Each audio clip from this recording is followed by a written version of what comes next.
ત્યારે કલેક્ટરશ્રીએ એમ જણાવ્યું કે પ્યારેલાલજી હમણાં જ ફોર્મ ખેંચીને ગયા. હવે કલેક્ટરની બહાર ત્યાં બસપાના કાર્યકરો, કોંગ્રેસ કાર્યકરો અને મીડિયાજનો ત્યાં ઉપસ્થિત હતા. ખબર નહીં કોઈની નજરમાં આવ્યા.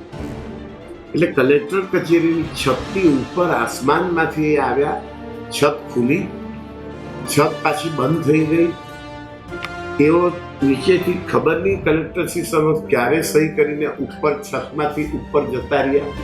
એ ત્યાં ઉપસ્થિત મીડિયાજનો, બસપાના જનો, કોંગ્રેસ જનોને આંખોમાં દેખાયા નહીં, કાને સંભળાયા. કોઈકના કોઈક કોંગ્રેસના જવાબદારોની જેની નૈતિક જવાબદારી છે એમનાથી અકસ્માતથી બેદરકારી થઈ હશે. જાણી બુજીને બેદરકારી નથી થઈ. પાર્ટીએ કુંભાણી સાહેબને કહ્યું કે કુંભાણી સાહેબ, કલેક્ટરશ્રીનો ઓર્ડર લઈને સીધા અમદાવાદ હાઈકોર્ટ પહોંચ્યો, ત્યાં એફિડેવિટ કરો, ત્યાં દસ્તખત કરો. એ થઈ નહીં શક્યા. એ 6 દિવસ થઈ ગયા. નમસ્કાર દર્શક મિત્રો, આજે અમારી સાથે નવસારી લોકસભા બેઠકના નૈસદભાઈ દેસાઈ છે, જેઓ કોંગ્રેસના ઉમેદવાર છે. અમે એમની સાથે આખો જે નિલેશ કુંભાણીનો ઇસ્યુ થયો એના વિશે વાત કરીશું. નૈસદભાઈ, આપણે આ જે નિલેશ કુંભાણીનું ફોર્મ રદ થયું એની એક શરમજનક ઘટના બની, તો એ બાબતે આપનું શું કહેવું છે? આપની વાત બહુ સાચી છે. ભારે શરમનાક, આઘાતજનક, દુઃખદ અને આશ્ચર્યજનક, ન ભૂતો ન ભવિષ્યથી એવી ઘટના છે. સાહેબ, એમાં બન્યું એવું કે નિલેશભાઈએ કોંગ્રેસ પક્ષ સમક્ષ ઉમેદવારીની માંગણી કરી, અરજી કરી. પક્ષે એમની પર વિશ્વાસ મૂક્યો અને એમને ઉમેદવાર જાહેર કર્યા. એઓ એમના ઉમેદવારી પત્રક ભરવા ગયા ત્યારે એમની સાથે એઓ એમના ટેકેદારોને ત્યાં રૂબરૂ લઈ ગયા હતા કલેક્ટરશ્રી સમક્ષ. એમના ટેકેદારોમાં એક વિવાદાસ્પદ આવી રહી વાત છે કે એમના ટેકેદારોમાં એમના પરિવારજનો ને એમના ભાગીદાર છે. એમના ડમીમાં પણ એ પરિસ્થિતિ છે. હવે આ જ્યારે બન્યું, ઉમેદવારી પત્રક ભરાયું, ત્યાર પછી ચકાસણી તો 2 દિવસ પછી હતી.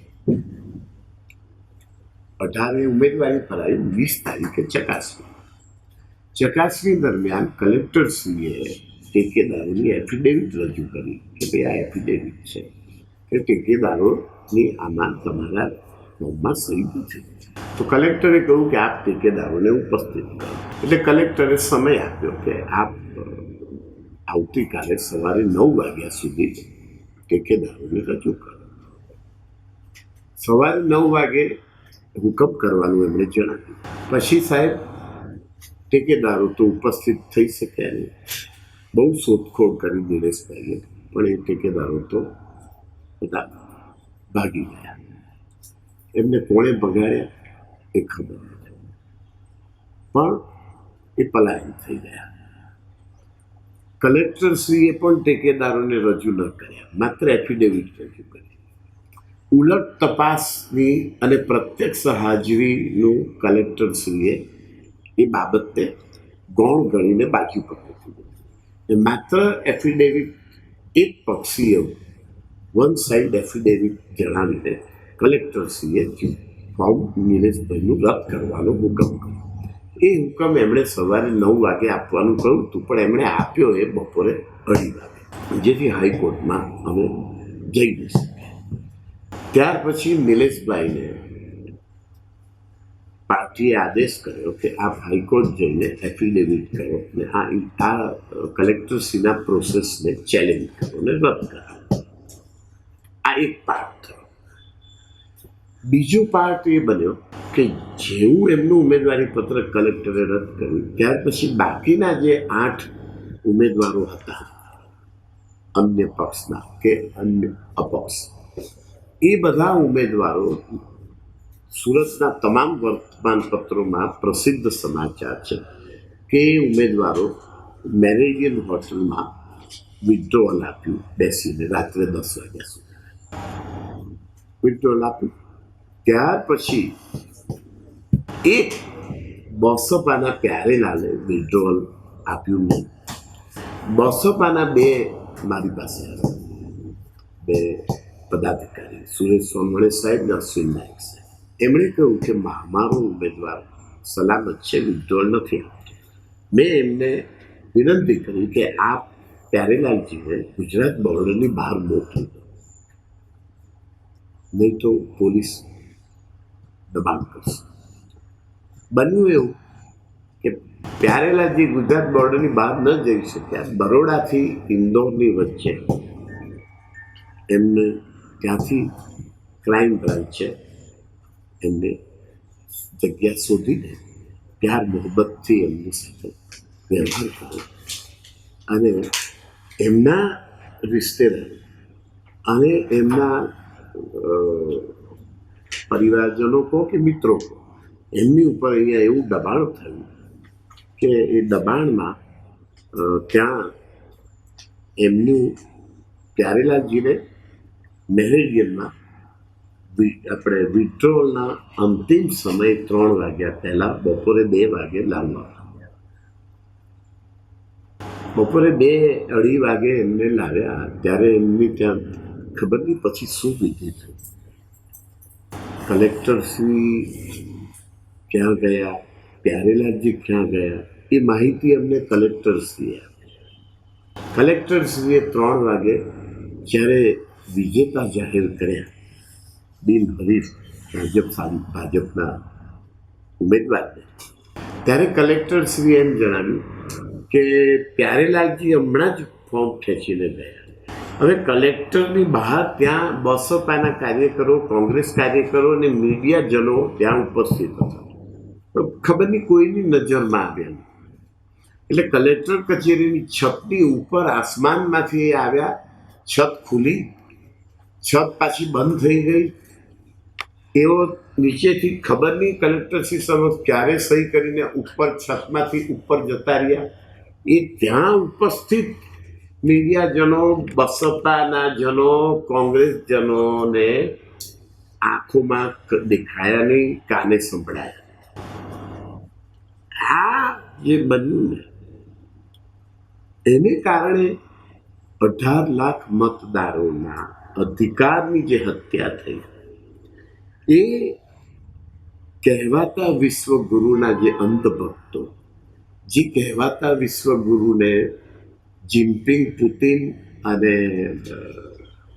હિટલર અને કિમ જોનની જેમ સંપૂર્ણ સરમુખત્યાર બનાવવા માટે, સંપૂર્ણ સત્તાધીશ બનાવવા માટે હજારો વર્ષ સુધી એ આશયથી અંધભક્તોએ આ મહાન ઓપરેશન, પોલીસ, કલેક્ટર કચેરી, ક્રાઇમ બ્રાન્ચ તમામના ભય અને લોભની વચ્ચે સમાનતા અને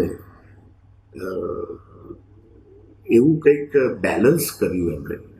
એક બાજુ ભયનું ત્રાજ્યું, એક બાજુ લોભનું ત્રાજ્યું, અને આ મહાન જાહેર સેવકોએ એટલું સુંદર પ્યાર મોહબ્બતથી બેલેન્સ કર્યું. ક્રાઇમ બ્રાન્ચ, પોલીસ તંત્ર, કલેક્ટર કચેરી, કે આ ખૂબ સુંદર ઐતિહાસિક ન ભૂતો ન ભવિષ્યથી લોકતંત્રમાં એવો બનાવ બન્યો કે 18 લાખ મતદાતાઓના મતાધિકારની સંપૂર્ણ હત્યા થઈ. આપ બીજો પ્રશ્ન કરો કે કોંગ્રેસના પદાધિકારીઓની ક્યાંક બેદરકારી હશે?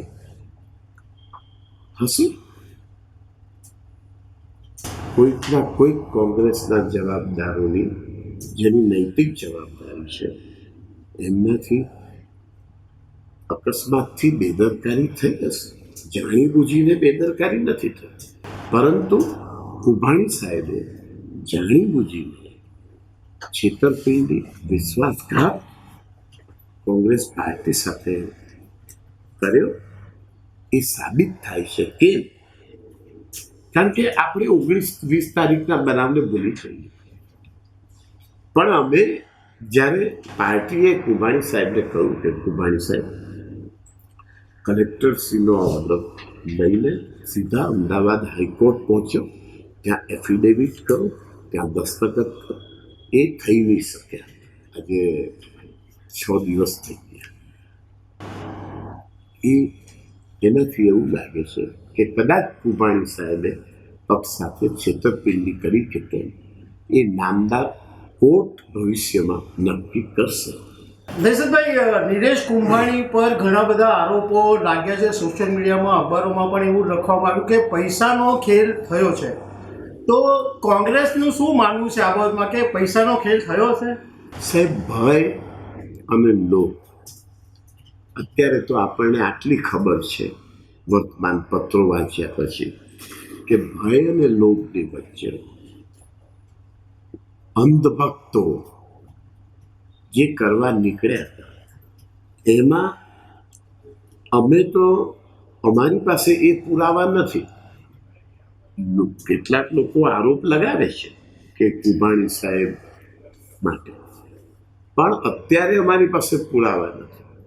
કુંભાણી સાહેબ હાઈકોર્ટમાં રીટ પિટિશન નથી કરી એ પુરાવો અમારી પાસે છે.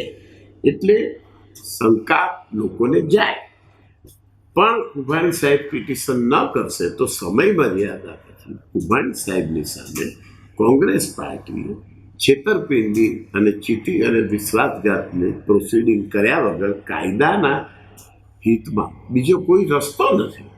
અને આ ભયંકર વિશ્વાસઘાત અને ભયંકર દુઃખદ બાબત છે સાહેબ. નિશંતભાઈ, આપણે તમે નીરજભાઈની તો વાત કરી કે કોંગ્રેસ કદાચ એક્શન લેશે, પરંતુ ચૂંટણી પંચને તમે શું ફરિયાદ કરી? કારણ કે ચૂંટણી પંચનું પણ તમે વાત કરી કે તમને એમાં પણ શંકા છે કે બરાબર ધ્યાન કદાચ નથી અપાયું. તો તમે ચૂંટણી પંચ કે કલેક્ટરને આ બાબતે હજુ સુધી કેટલી લડત આપશો? સાહેબ, બે બાબત સ્પષ્ટ સાબિત થઈ ગઈ છે, એની બધાને ખબર હોવી જોઈએ. અત્યારે આપણી પાસે બે ખબર છે. એક ખબર એ છે કે નિલેશભાઈ કુંભાણીને માત્ર એફિડેવિટના આધાર પર પ્રત્યક્ષ હાજરી કલેક્ટરશ્રી પણ નથી કરાવી શક્યા ઠેકેદારોની, કે કુંભાણી સાહેબને નથી કરાવી શક્યા.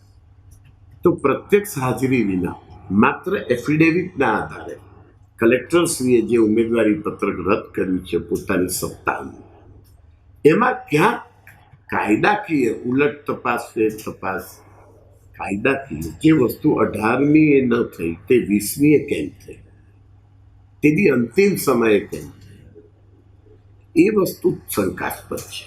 ભૂમિકા ઇલેક્શન TN સેશન સાહેબને ઇલેક્શન કમિશનર કલેક્ટરશ્રીએ અદ્ભુત શ્રદ્ધાંજલિ આપી છે, એ મુદ્દો છે, એ ખબર છે. બીજી ખબર સાહેબ એ છે કે તાત્કાલિક 5 કલાકમાં 6 કલાકમાં 6 ઉમેદવારોનું વિડ્રોલ થઈ જાય છે.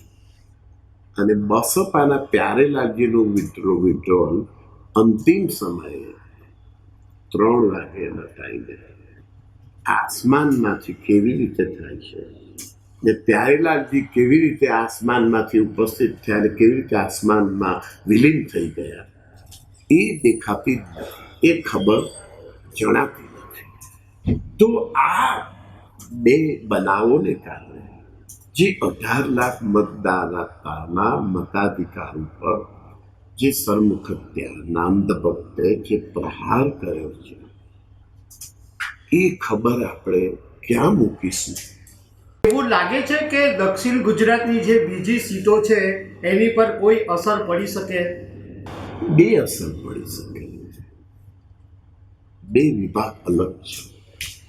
એક વિભાગ એ છે કે જે એમણે અહીંયા કર્યું એ હવે પોલીસ તંત્ર, કલેક્ટર કચેરી અને ક્રાઇમ બ્રાન્ચ ભાજપના વિજય માટે ચૂંટણી મતદાન સમયે અને મતદાન પહેલા પ્રચાર સમયે સક્રિય ભૂમિકા નિભાવે એક તરફી, એવી શંકા પણ લોકોને જાય. લોકોમાં ભય ફેલાવવાનો પ્રયાસ થાય, લોકોમાં લોભ ફેલાવવાનો પ્રયાસ થાય. એ એક વાત છે. બીજી બાજુ એ છે કે આ તમામ વર્તમાન પત્રો વાંચીને જેમણે વાંચ્યા છે, જેમને આની ખબર છે, એ મતદારો આ મહાન બનાવોનું મૂલ્યાંકન કરે પોતાના ન્યાયના ત્રાજવામાં અને ન્યાય આપે તો ભારતીય જનતા પાર્ટીની વિરુદ્ધમાં મતદાન કરે એ પણ એક અલગ ખબર ઉપસ્થિત થઈ શકે છે. નિશદભાઈ, થેન્ક યુ વેરી મચ. ખબર છે .com પર વાત કરવાનું.